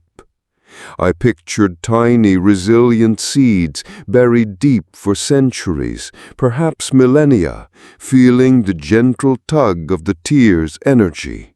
They would stir, sensing the renewed vitality in the soil, beginning their slow, patient process of germination. Not all at once, not a sudden explosion of greenery, but a scattering of new life, brave and determined. Perhaps a single hardy fern unfurling its delicate fronds in a shaded crevice, or a stubborn wildflower pushing its head through a patch of moss.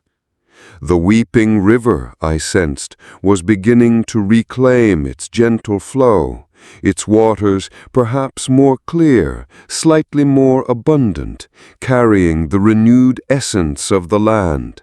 Its banks, once barren, might now support a few more tenacious grasses, a quiet testament to the revitalizing energy permeating the area. This was the true magic of the emerald dragon's tear, its ability to inspire, to nurture, to remind life of its own inherent resilience. It didn't force growth, but encouraged it, creating the perfect conditions for nature to mend itself, to remember its vibrant past. The process was slow, deliberate, respecting the natural rhythm of healing. It was a testament to patience, to the quiet power of persistence over overwhelming force. The light emanating from the tear seemed to swell ever so slightly, a gentle reassurance that its work was constant, unceasing. It was not a magic that would vanish, but one that would continue its silent guardianship, slowly, lovingly, weaving new life back into the desolate tapestry of the blighted heartwood. The return of life was a symphony played in the softest whispers, a promise unfolding gradually, beautifully. Standing there, I felt like a humble witness to a profound act of planetary healing, a testament to the enduring power of a dragon's love and a single precious tear. The atmosphere in the cavern felt increasingly vibrant, a subtle echo of the vitality slowly returning to the world above. The legend was not just a story of loss, but a living narrative of profound hope and quiet restoration, unfolding with every soft pulse of the emerald dragon's tear. My time in the crystal cavern, bathed in the soft emerald glow of the dragon's tear, felt suspended outside of time. Having witnessed the silent promise of its restorative power, feeling the gradual return of vitality to the land above, I knew my role here was complete. The tear had revealed its profound secret, and now it was time for me to leave it to its timeless work, a quiet guardian of life's enduring flame. I took one last long gaze at the magnificent tear, still pulsing gently on its pedestal before the sleeping stone dragon. It was a potent symbol of hope, a reminder that even from the deepest sorrow, healing and renewal can emerge. The cavern, once a hidden secret, now felt like a living heart, beating with the quiet rhythm of the earth itself. As I began to slowly, reverently make my way back towards the narrow passage, the soft hum of the crystals gradually softened, becoming a gentle whisper. The emerald light seemed to dim almost imperceptibly, as if acknowledging my departure, yet still holding its luminous promise for the world it quietly tended. Each step I took was deliberate, careful not to disturb the profound peace that permeated this sacred space. The pure, cool air of the cavern remained a lingering blessing. I passed the towering crystal formations, their surfaces still gleaming with internal light, reflecting my quiet, satisfied demeanor. The subtle stream of water on the floor, which had guided me in, now seemed to gently nudge me towards the exit, a silent escort. I eased myself back into the narrow passage, the smooth, damp stone walls once again brushing against my arms. The light from the cavern receded behind me, gradually giving way to the faint diffuse glow filtering in from the sunken shrine's pool. The soft lapping of water against stone accompanied my slow progress, a gentle farewell. Emerging from the passage, I found myself back at the edge of the tranquil pool, its surface once again a perfect mirror, reflecting the muted sky above. The faint green-blue luminescence within the water was still present, but perhaps a touch softer now, as if settling into a long, quiet watch. The partially submerged ruins of the shrine stood as silent sentinels, forever guarding the secret passage beneath. I stood by the pool for a long moment, allowing the cool, moist air of the clearing to envelop me. The faint scent of damp earth and awakening nature was more noticeable here, a subtle affirmation of the tear's ongoing work. The silence was profound, but no longer felt desolate. It was a silence filled with possibility, with the quiet stirring of life.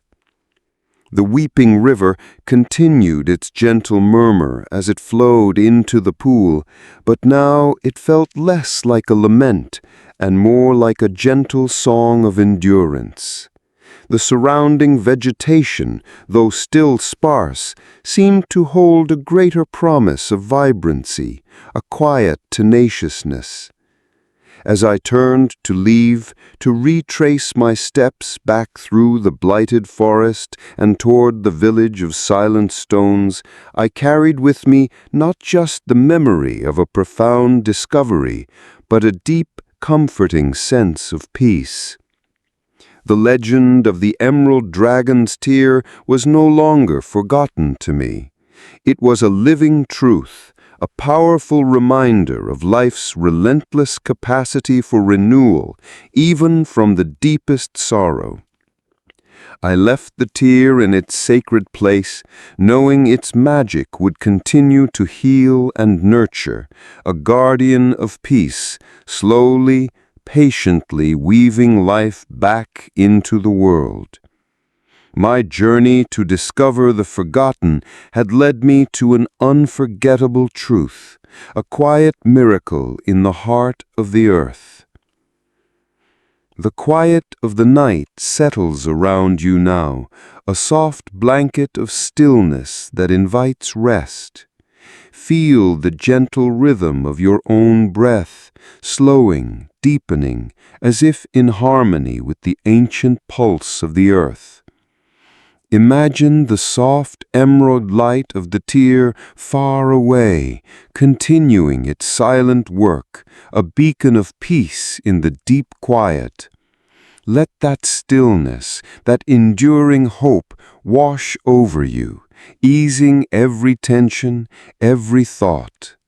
Your eyelids grow heavy now, like petals folding in for the night, drifting, softly drifting. Surrender to the quiet, to the dark. End of script. Good night.